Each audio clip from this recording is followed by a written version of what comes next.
Shalom saudara-saudaraku yang ada di mana saja, Bapak Ibu.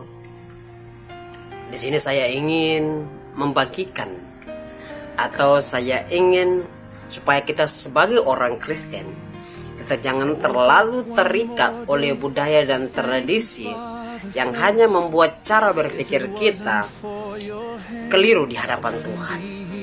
Saudara-saudariku, ada satu kepercayaan yang mana masih dipegang oleh orang Kristen sampai saat ini, bahwa orang mati akan menjadi pendoa bagi yang masih hidup. Banyak sekali orang Kristen yang masih percaya, atau banyak orang Kristen bilang, kalau nanti saya mati, saya akan jadi pendoa bagi keluarga saya dari sana. Atau kita seringkali pergi ke kuburan atau melayat, di mana ada perkataan-perkataan yang mana semoga jadi pendoa untuk kami yang masih hidup. Bapak Ibu saudara-saudariku, mari orang berpikir yang baik di hadapan Tuhan. Dari pernyataan di atas ada satu pertanyaan, apakah itu sesuai firman Allah atau cuma tradisi dan perasaan manusia saja? Mari kita melihat ke dalam Alkitab.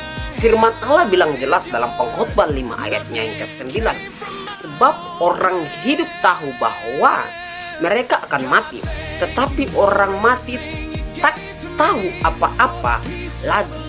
Yang artinya, saudara-saudariku, orang mati tidak tahu lagi urusan orang yang masih hidup. Juga di dalam Yesaya 8 ayat 19 berkata, bukankah suatu bangsa patut meminta petunjuk kepada Allah? Bukankah mereka meminta petunjuk kepada arwah atau kepada orang mati bagi orang hidup? Firman Allah jelas menegur di dalam Yesaya 8 ini tuh, saudara-saudaraku. Firman Allah ini menegur keras kebiasaan berharap kepada orang mati. Dalam 1 Timotius 2 ayat 5, karena Allah itu esa, dan esa pula Dia yang menjadi pengantara antara Allah dan manusia, yaitu manusia Kristus Yesus.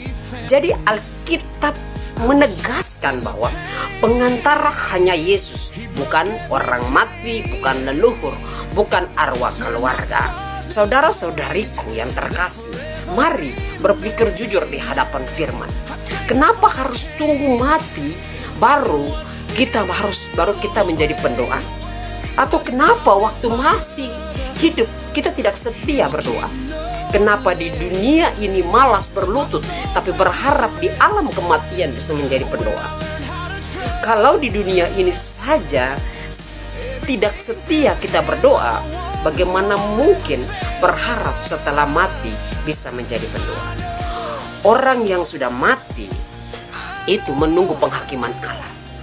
Yang hidup harus langsung datang kepada Allah melalui Yesus Kristus. Doa kita harus naik kepada Allah, bukan kepada manusia yang sudah mati. Jangan gantung harapan saya dan saudara pada yang sudah tidak punya kuasa, tetapi mari gantungkan harapan kita hanya kepada Dia yang hidup selamanya. Saudara-saudari, Yesus hidup.